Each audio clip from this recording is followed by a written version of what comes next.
여러분, 자녀들이 말을 하기 시작해서 그 기가 막힌 이야기, 어쩌면 말이 안 되는 얘기 하는 거, 그거 다 어디다 적어 놓든지, 가능하다면 녹음이나 녹화해두면 정말 그거 믿을 수가 없는 그 기가 막힌 지혜들을 어린 아이들에게 배우고 또 배우게 됩니다. 저희 집에 두 아이가 있고, 큰 아이가 한 3살 때입니다. 집에서 그래요. 어느 날 갑자기 아빠, 백설공주를 꿈에서 만나려면 어떻게 해야 되는지 알아? 묻는 거예요. 몰라. 꿈에서 뭔가를 꿈에서 간절히 꿈에서라도 보고 싶다. 꿈에 대한 생각을 해서 의식화하면요. 그건 꿈에 안 나오더라고요. 그러니 그걸 꿈에서 보는 방법이 뭐가 있겠어요. 이 아이가 하는 말이 기가 막힙니다. 백설공주 비디오를 15번을 보고 자면 돼. 그러는 거예요. 그럴만 하겠네요. 실제로 그렇게 한다고 해보십시오. 그 꿈에 나올 겁니다.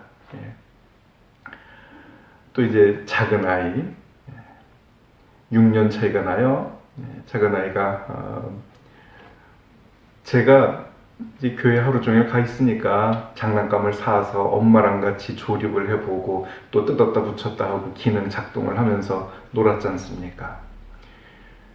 그럼 엄마는 또 이제 제가 집에 가 있는 동안에 살림을 하는데 이걸 좀 다시 조립을 해달라 그러는데 아무리 해도 조립이 안 되는 거예요. 안 되겠으니까 다시 엄마 바쁜데 가지고 가서 조립을 해가지고 오는 겁니다. 요즘 로봇 장난감들은 어떻게 돼요? 이 팔, 다리, 머리, 허리들이 제각각의 기능을 하는 로봇들이에요. 그리고 도로 다 붙기도 하고 때로는 이게 쫙 이렇게 로봇이 되었다가 손목 딱, 팔 딱 붙여가지고 고개를 쏙 집어넣어서 뭐 비행기나 자동차로 변하기도 하고 뭡니까 트랜스포머 이거 나와가지고요. 그래 이걸 아빠가 아무리 해도 안 되는 걸 엄마한테 가서 해 오더니만 저한테 한 소리 하더라고요. 아빠 생각해 이마 속으로 그러는 거예요. 머리로 생각을 한다. 이게 머리다. 이거는 이마다 하는 것이 이마 속으로 생각을 한다. 제가 앞으로 머릿속으로 생각한다. 그거 이마 속으로 생각한다. 이렇게 말을 표현을 좀 해보겠습니다. 그리고 이 작은 애가 학교를 다니게 되면서 옷을 입고 벗고 하더니 어느 날 제게 그러는 거예요. 아빠, 뒤집혀 있는 옷을 뒤집지 않고 입는 방법 알아? 그러는 거예요. 그걸 어떻게 입어? 그랬더니 일단 그냥 입어. 그랬다가 벗으면서 뒤집으면서 벗고 그래서 다시 입으면 돼. 그러는 거예요. 맞는 말입니다. 우리가 스마트폰이라고 하는 것, 지금 이 말씀을 촬영하는 것도 제가 가진 스마트폰이에요. 이게 없었으면 좀 좋지 않은 디지털 카메라에 메모리 스틱을 조금 더 큰 것을 넣었어야 되겠죠. 자, 이거 스마트폰으로 우리가 뭐 많은 것을 합니다. 그런데 이거에 의지하다가 우리 사실 정작 우리 자신들은 생각을 안 하고 사는 사람들이 되는 거 아닌가? 이게 굉장히 겁이 나더라고요. 저도 벌써 그렇게 됐습니다만은 누구 전화번호가 몇 번이냐 하고 물어보면 몇몇몇에 몇몇몇에 몇몇몇몇 뭐 이걸 그 불과 한 두세 가지를 못 외울 겁니다. 자기 전화번호 아십니까? 그건 내가 나한테 전화를 걸 일이 없기 때문에 한 번 입력해 둔 다음에는 이게 없어요. 그걸 상대방에게 내 전화번호를 알려줄 때에도 상대방에게 내가 전화를 걸어요. 그럼 상대방이 그때면 그게 내 전화번호예요. 해서 내가 내 전화번호를 되뇌일 시간이 없는 이런 세상을 살고 있습니다.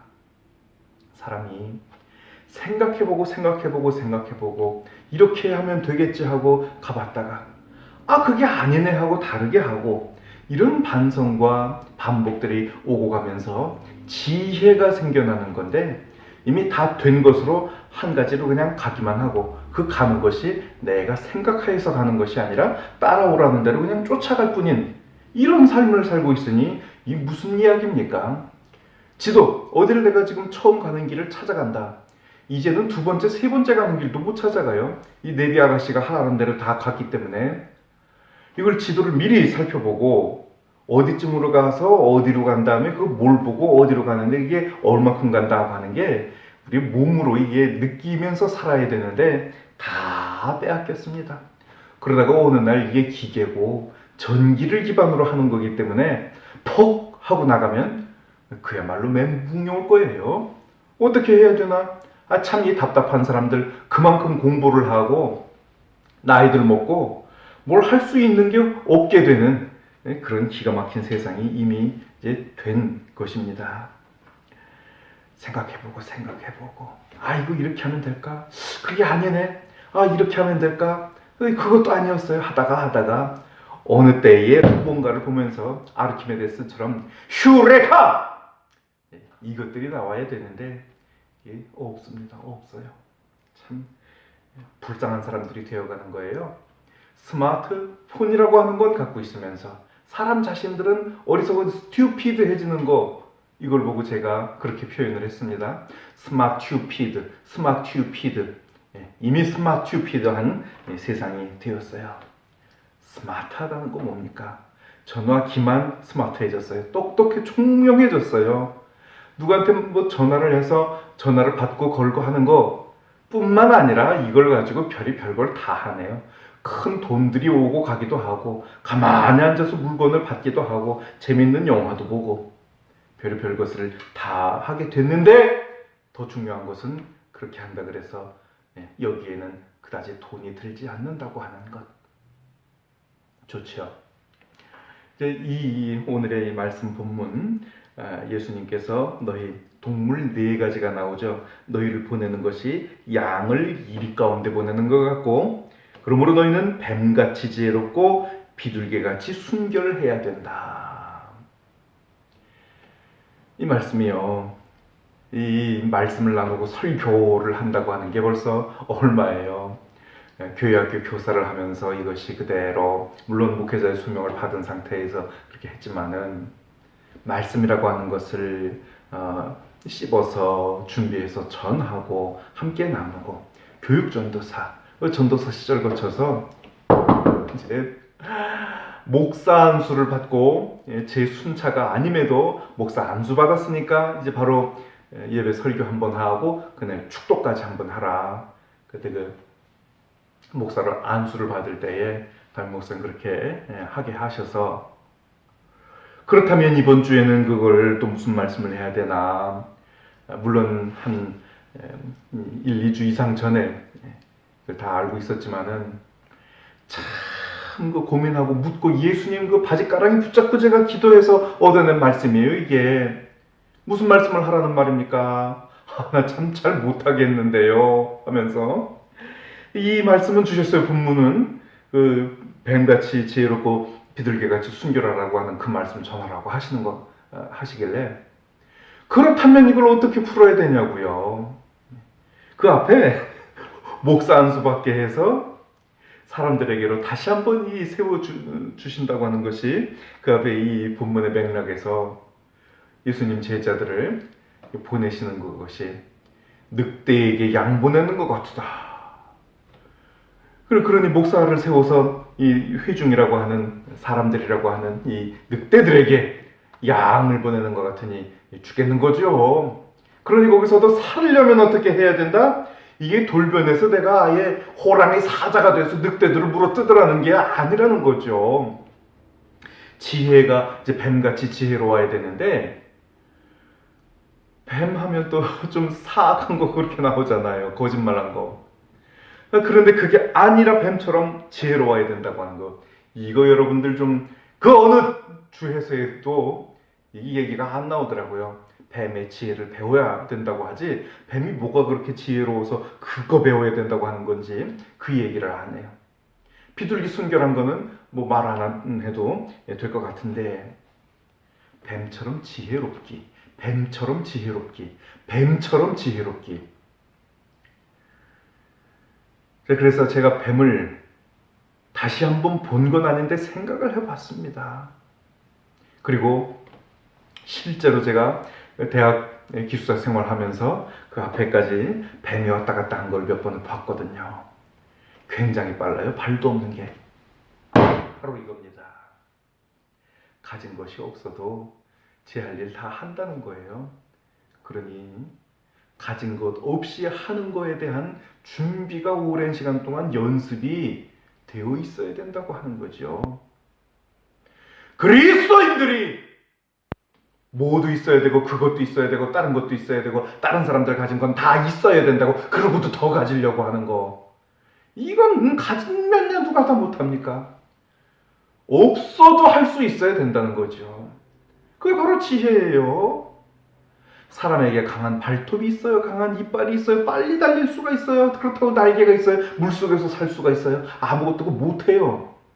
그런데 지혜롭기 때문에 이 이마 속으로 생각할 수 있기 때문에 이걸 어떻게 하면 되겠는가? 실패도 해봤죠. 많은 실패를 해봤는데 그렇게 하면 안 되는 거구나. 어떻게 해서 하면 된다고 하는 거 고민에 생각을 하면서 또 한 가지 기도해서 그 주시는 응답 가지고 주시는 지혜를 활용하면서 거기에서 참 굉장히 성공적이고 기발한 아주 그 살 길을 열어가는 이런 이야기들을 우리는 참 많이 알고 있습니다.